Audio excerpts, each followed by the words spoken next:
Listen, the next speaker that is coming up, I want to tell you when I seen her, first word that came to me was warrior. The next word that came to me today was strength. So when you see her, you see the strength of God. Can you clap your hands and welcome Danae to the stage?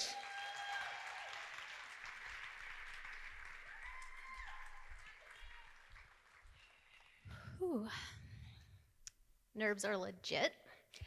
And a really cool thing when you speak, they all pray over you backstage, which is awesome, but also sucks because 2 hours ago I started my period. So, all sorts of emotions going on right now.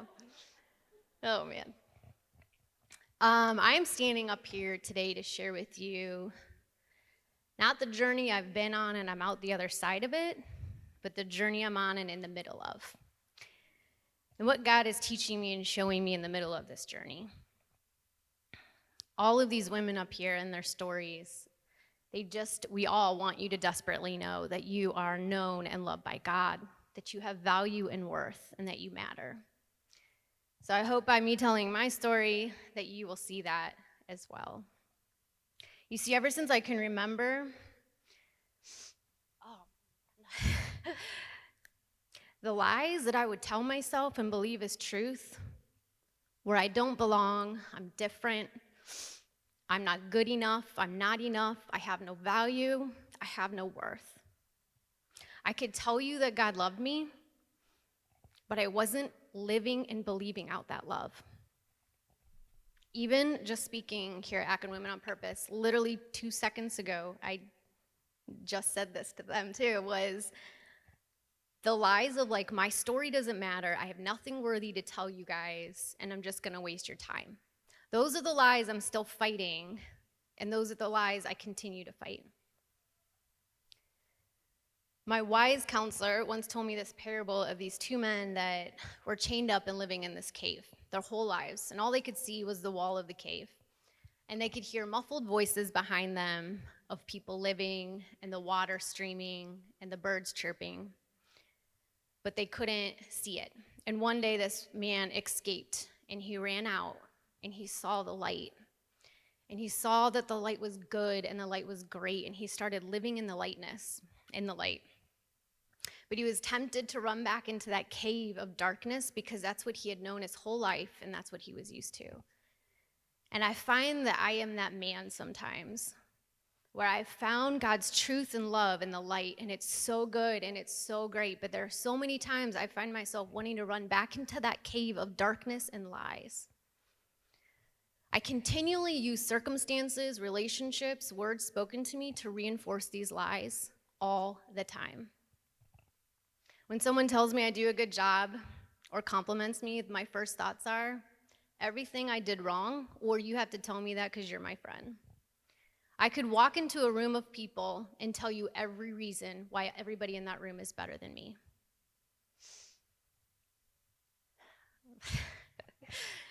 My name, man, in school, I knew as soon as the teacher got to my name and it was time to take attendance, and she'd pause and she'd concentrate like real hard. And I knew what was coming. And sure enough, out came like Danny, Deanie, Dana, and I would just bury my head and say here.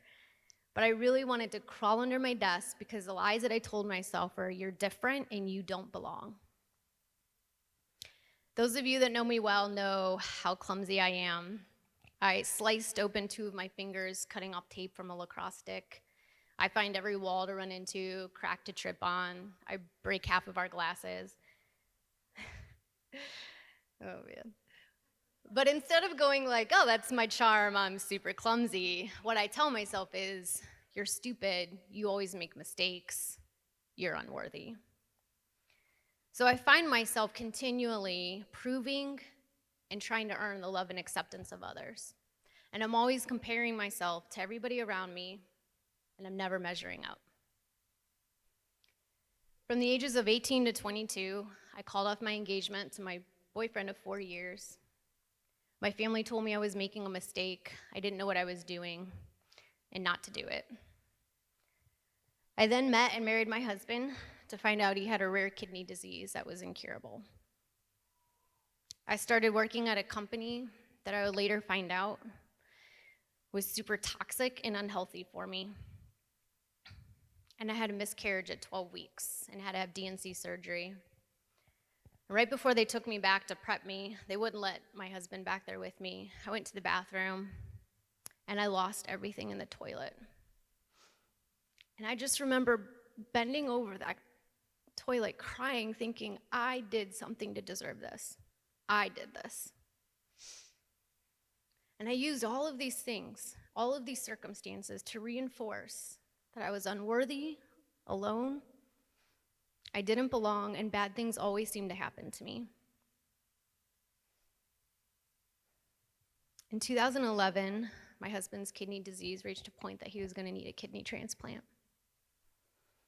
Here I am, a mom of 3 kids, ages 7 and under, a super sick husband, and I just felt so inadequate and alone. Dave's brother, Matt, unselfishly and so kindly gave his kidney to my husband. We were filled with hope, but little did we know the darkness that was going to come ahead. Dave was in recovery in the hospital, and they gave him really high doses of IV steroids and medicine that he had never been on. And he became somebody that I just couldn't recognize. He was angry. He would lash out at me. He was mean. It was the IV steroids. I mean, he eventually was kind again. But and I would find myself leaving him from the hospital room, crying the whole way home because all I wanted to do was be there with him. And then I would get home and be with my kids, and it would be time to go back and be with Dave. And I would cry the whole way to the hospital because all I wanted to do was stay home and be with my kids. And I just felt like my heart was ripping in two. And people would come and visit us in the hospital, and I would literally sit there counting down the seconds until they could leave. I didn't want to see them. I didn't want them there because I knew they were going home to their easy, normal lives, and I was stuck here in hell.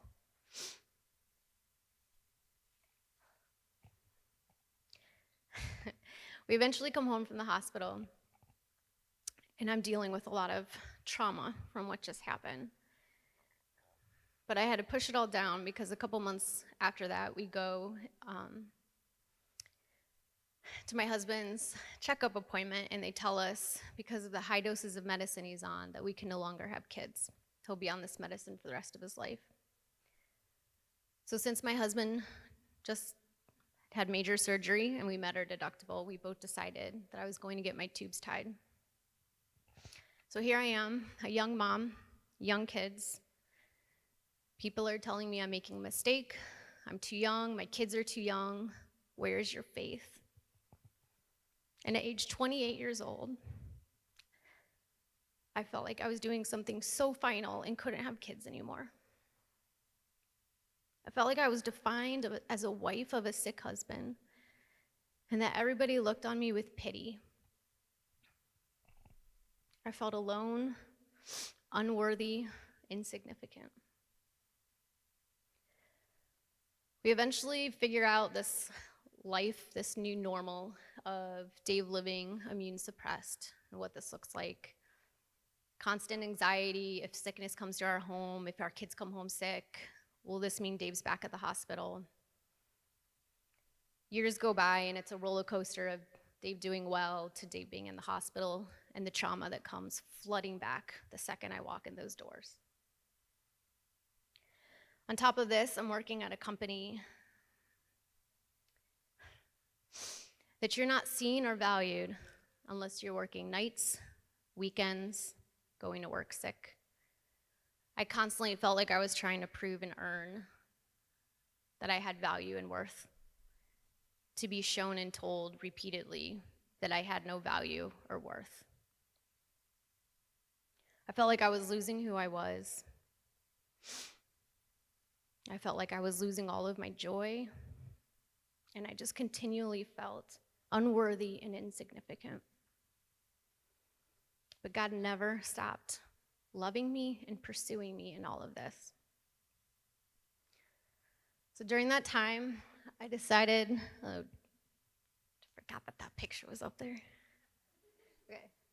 Okay. During that time, I decided to attend Akron Women on Purpose, and the theme was I Am Enough. I feel like I need to pause and have a moment of confession because I was threatened that this was going to be brought up whether I say it or not. So, rewind back, remember, no joy, feeling really bad for myself, all that. So I invite my friend Shannon to Akron Women on Purpose. She's not doing so well either. So I have this brilliant idea of, you know what, we don't want to be around a bunch of women, we just want to go hear God and worship. So how about I make us mimosas and we sneak them in and we enjoy some mimosas while we're at Akron Women on Purpose. We literally still laugh at the fact that I opened mine and it made this huge pop sound. And I was so worried that everybody around me was gonna smell alcohol. Oh man. But I promise it wasn't the alcohol that changed my life that day. It was for sure the women. Woman after woman got up there, and God used them to tell me that He loved me, that I was enough, and that I had value and worth. And then we sang this song, Reckless Love, but before we did, this woman got up and she said, how are you using your gifts and abilities to further the kingdom of God in Akron? And I could not shake what she said. And then we sang Reckless Love, and I know we've sung it this morning in December. Man, what she had to say was so good. But I'm going to read the lyrics to you. Oh, the overwhelming, never-ending, reckless love of God. Oh, it chases me down, fights till I'm found, leaves the 99. There's no shadow you won't climb up, no shadow you won't light up, no mountain you won't climb up, coming after me. There's no wall you won't kick down, lie you won't tear down, coming after me. And as I was desperately worshiping God, singing that song, He so clearly told me that He was going to fight for me, protect me, and He was going to start tearing down all of those lies that I've been believing my whole life. And then He told me that He wanted me to use my gifts and abilities for Him in Akron. I came home from that conference and I could not stop thinking about what God had told me. There's just one small problem. I didn't think I had any gifts and abilities for Jesus in Akron. So I kept telling this to my husband. I'm like, I'm supposed to use gifts and abilities to further the kingdom of God in Akron. And he's like, Danae, what do you do for a living?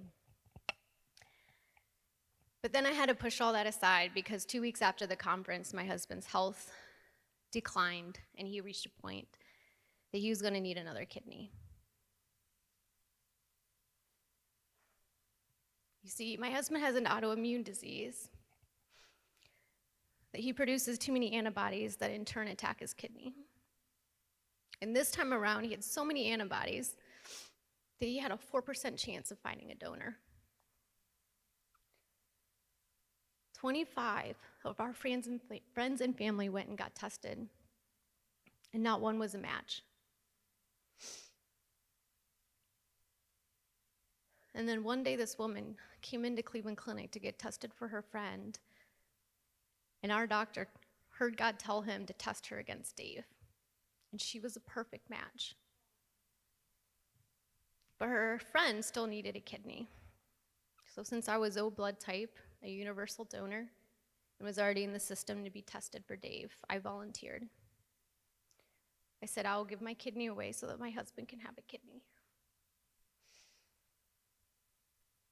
And then about a week later, this woman showed up in the system who desperately needed a kidney. And so our doctor tested me against her, and I was a perfect match for her. So this began the first ever 3-way kidney donor swap at the Cleveland Clinic. I mean, you guys, we were on Fox 8 News and everything. It was great. Oh, man. So on April 30th, 2018, my husband went in for his second kidney transplant. And on May 1st, 2018, I went in to donate my kidney. I knew that I knew that I knew God was in this and that he was going to protect us. But again, little did I know the darkness ahead of us. I don't remember a whole lot of what happened in the hospital. I remember a couple very specific things. I was told that I woke up from surgery with my face half swollen. I was allergic to the anesthesia. I would have, apparently this is a thing, anesthesia brain fog that lasted for months. I was allergic to the pain meds they were giving me and was vomiting continuously, but they kept giving me the pain meds because they were telling me I was throwing up from the pain.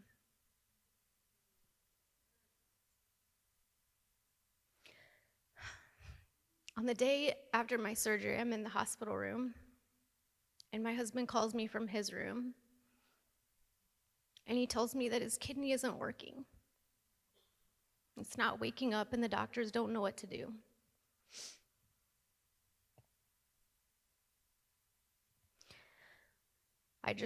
My heart sunk. I just went from like, God, you're in this. Like, what is happening? To anger, I mean, all the emotions. And then when you donate your kidney, you get this donor coordinator who just like treats you like you're gold. Like, I mean, I was in the hospital wing that was like for like really rich people. It was great. My husband was slumming it. It was good. Oh, man. So she walks in my room. I literally just got off the phone with my husband, and she's so excited. And she has this kidney donor swag bag, and she's like pulling out this water bottle that says kidney donor and t-shirt and all this stuff. And the poor woman, I'm sitting there holding like my vomit bucket, and I told her to put everything back in the bag and to get out of my room because I didn't want to be reminded that I just gave my kidney away. So much darkness again, I felt, and so alone. But God kept showing me glimpses of himself. My sister, man, every time I talk about her in this season of my life, I cannot keep it together. She took the entire week to stay and be with my kids. And she left my kids every day to come and be with me in the hospital. She fought for my health. She took care of me. She held me up in the shower and shaved my legs for me because I was too weak to do it. I mean, that is like sister love right there. Oh, man. She surrounded us with friends and family that brought us meals, cleaned my house, did my laundry, took my kids everywhere. God showed me community and love through all of those acts of service and kindness. He showed me himself, that he was still in it. I eventually come home from the hospital,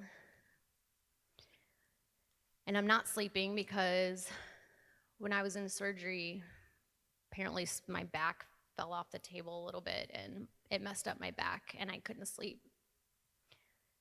I'm still vomiting. I think pretty much every friend that brought us a meal eventually was holding my hair back as I'm throwing up. Actually, Shannon was one of those. You're welcome for the mimosa, by the way. Oh my gosh. I kept having moments as I'm home because Dave's still in the hospital and the doctors are trying to figure out what to do with him of, God's got this, to, oh my gosh, my husband might die. But God is so good, and he was in it the whole time.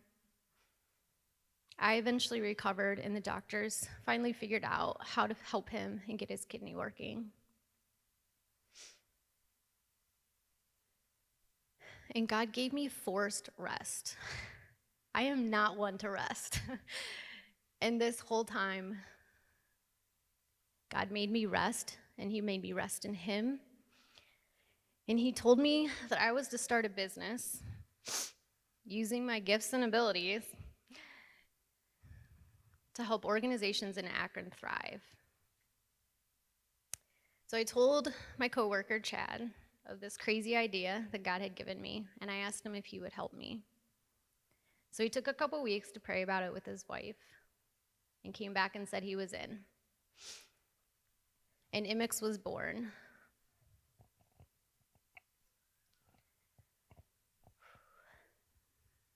I'm not just this co-owner of a company called Imix, but Imix is God's gift to me. He has protected me, fought for me. He started breaking down lies for me. Every lyric I sang in that song, Reckless Love, he's done for me through this business, through this company. He has shown me so many times that he is interactive, relational, loving, and kind, and so good. And he goes before me all the time, and I get to just go behind him and experience that, and it is so, so amazing. And through Imix, God has put people in my life that have pushed me like never before and encouraged me in my faith and my relationship with him. And I can see now how God has been pursuing me through the darkness this whole time. About 6 months ago, I went on a search in the Bible to look for all the ways God tells me that he loves me. And I just sat there asking him, like, God, will you just let this sink in? Let me just know and feel and live in your love. And guess what? God really does love me. Oh, man. His love is unchanging, it's unconditional, it's steadfast. He protects me, he fights for me. He knows me, he knows all about me, and yet he still thinks I'm great and I'm cool and that I have worth and value. And he thinks that about you guys too. And he's pursuing you. And he knows you and loves you. Yeah, you guys don't want to look at those pictures anymore. 1 Peter 2:9 says, I am chosen for God's very own possession. He called me out of the darkness and into the wonderful light. I don't have to go back into that cave of darkness and lies anymore. He's called me into the light of his truth, of his love for me. Isaiah 62:4, God rejoices over me. What? Like, he doesn't just, love me. He rejoices over me. 1 John 3:1, see how much the Father loves us, for he calls us his children. He calls us daughter, beloved. I can look back through my life and see all the times God has protected me, provided for me, and loved me. And I'm learning that God has called me to a life of faith, not a life of comfort. Just 6 months after Dave's transplant, we were back in the hospital because he was rejecting his kidney again. But God protected us.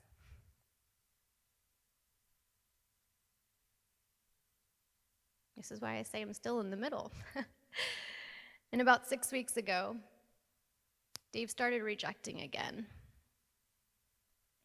He was rejecting at such a rapid pace that all the signs were there that he was going to need another transplant again. 3 years. It's only been 3 years.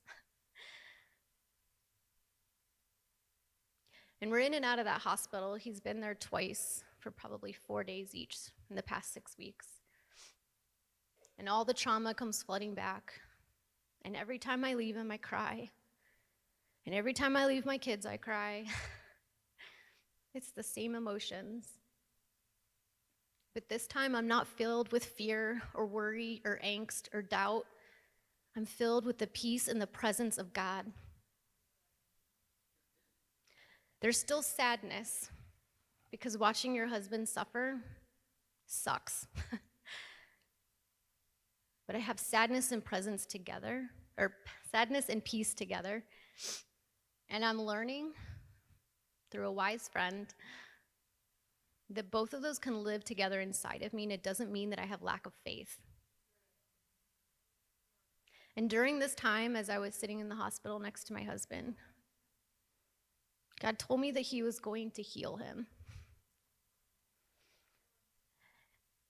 You guys, anytime someone would pray over for my husband or tell me God's going to heal him, I literally thought, yeah, right. You have no idea what we've been through.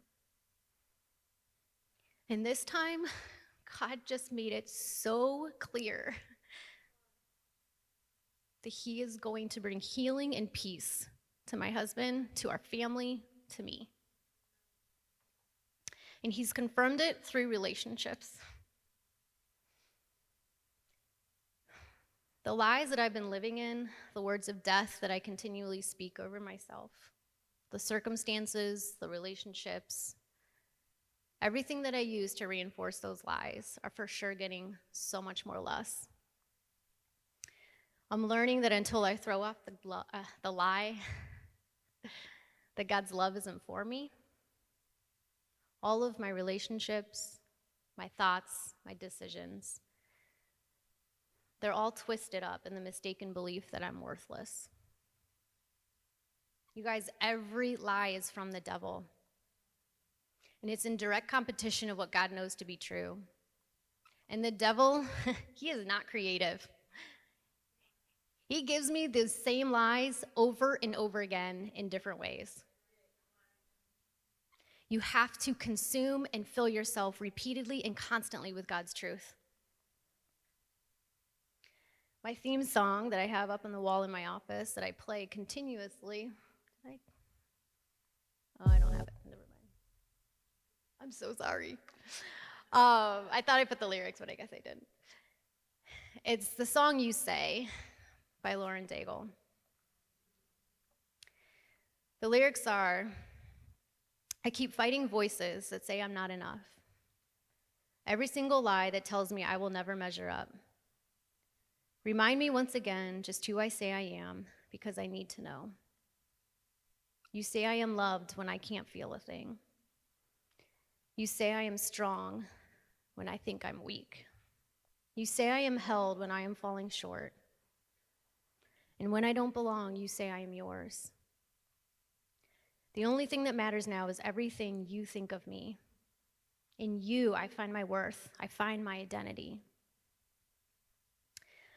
I'm still learning, and for sure in the middle of this journey.